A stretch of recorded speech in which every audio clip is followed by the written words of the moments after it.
Hello everyone, Giltar here with part 4 of my review of the 1:72 scale VF-27γ Lucifer Valkyrie Brera Sterne custom model kit. Now as you can see, the VF-27γ is in Battroid or humanoid form. I've put on all the extra parts I didn't have on earlier, like both hands and weapon accessories, the shield with the blade attached, and everything else is, as you can see here, this is as it should look in Battroid form. So I'll start off with the articulation of this kit here in Battroid mode. So basically you do have some minor ankle movement, or sort of shin movement. There's a joint right here which allows you to go back and forth slightly, and the ankle itself does have some slight rotational movement side to side. Just move the ankle armor up to better show you that. Now you want to be careful because you are moving some fragile plastic parts, so it's better to probably grasp the joint itself and manipulate it that way. And again, the ankle armor does have articulation. The knee sort of armor bits here have articulation, but I will say that they are pretty loose. On mine they just sort of fall down like that, so that's too bad. Now, due to the way that the legs are designed for multiple joints for various forms, you know, Battroid or Gerwalk forms, you do have a normal bend,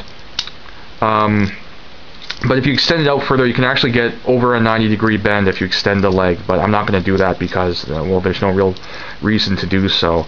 The hips themselves are on a combination of front and back swiveling.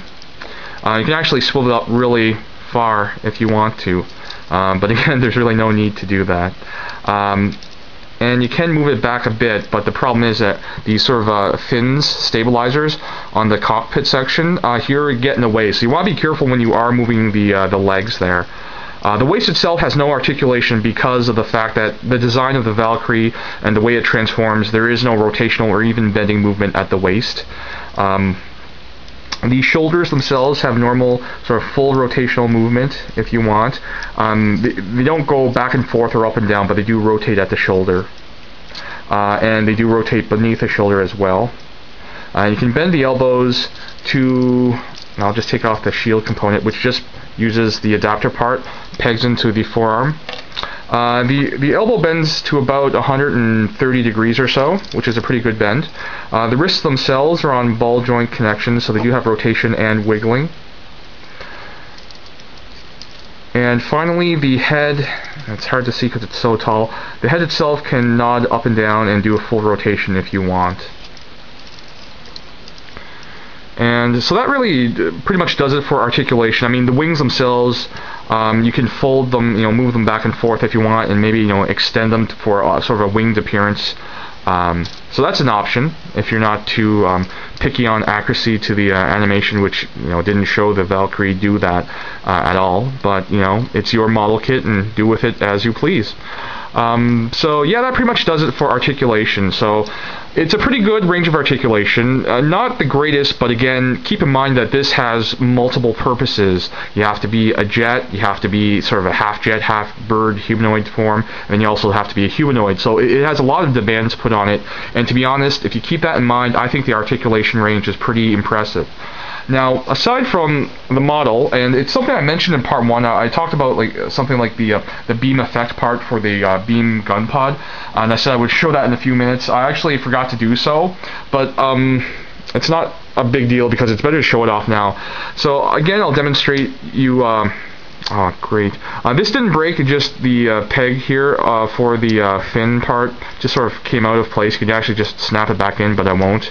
But you can actually split the beam gun pod, split the barrel in half, and sort of extend it and get it into a sort of high-powered energy sort of blasting mode. Now, what you would do is you put in the slot here this opening, this beam effect part or energy effect part, which I don't know if you guys can make it out, is right here.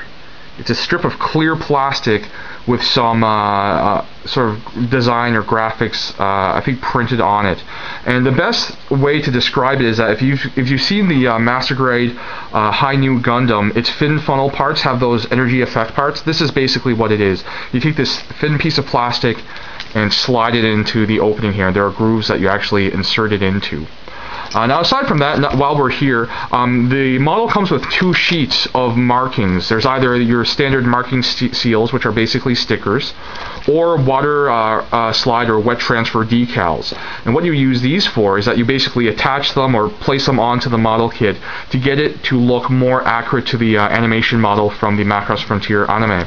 And to give you an idea of what you have in store for you if you go that route, is here is the diagram for all the different marking seals and or wet transfer decals that you put on. I mean, there's probably like 100 or so, almost. Well, maybe not that much, but quite a few, at least 50 that you have to place, and it's really, really involved. It's going to take you probably some time to get them all on and get them right. Now, one problem that the Macross Frontier model kits have come across is that whether you use the stickers, the marking seals, or the wet transfer decals, the water slide decals, is that because it's a transforming figure or model, these stickers or decals will probably get scratched up at some point because you're handling the model kit in such a way that you might scratch it with your fingernails, or just the moving of different plastic parts of the model might rub up against other parts that have decals on them. So that's something to keep in mind. And actually, I've seen one person actually paint the majority of their VF-27γ, which is the Michael custom, the blue Valkyrie, which was really impressive, and I think that might make it a little more durable as compared to decals or stickers. Now, in addition to those decals and stickers, you also have some stickers on this foil sheet that you attach to the model kit. These light purple parts, for example, actually go on the face that has clear green plastic, and other various parts of the model. Now that I mentioned that, I don't think I showed it before because obviously the head wasn't exposed. You also get clear green plastic components for the head, just like the canopy, the plastic canopy. So you don't have to color or paint that yourself because Bandai has provided correct colored parts for those areas. So I think that pretty much does it for all of the features of the model. The transformation, the articulation, the energy effect part for the gun pod, the various hands and other accessories, stickers, and yeah, that pretty much covers it. So we're going to end part 4 right here, and I'll be back with part 5, the final part of this review, and I'll go over the pros and cons and my final thoughts on this very interesting model kit. So thanks for watching. I'll be right back.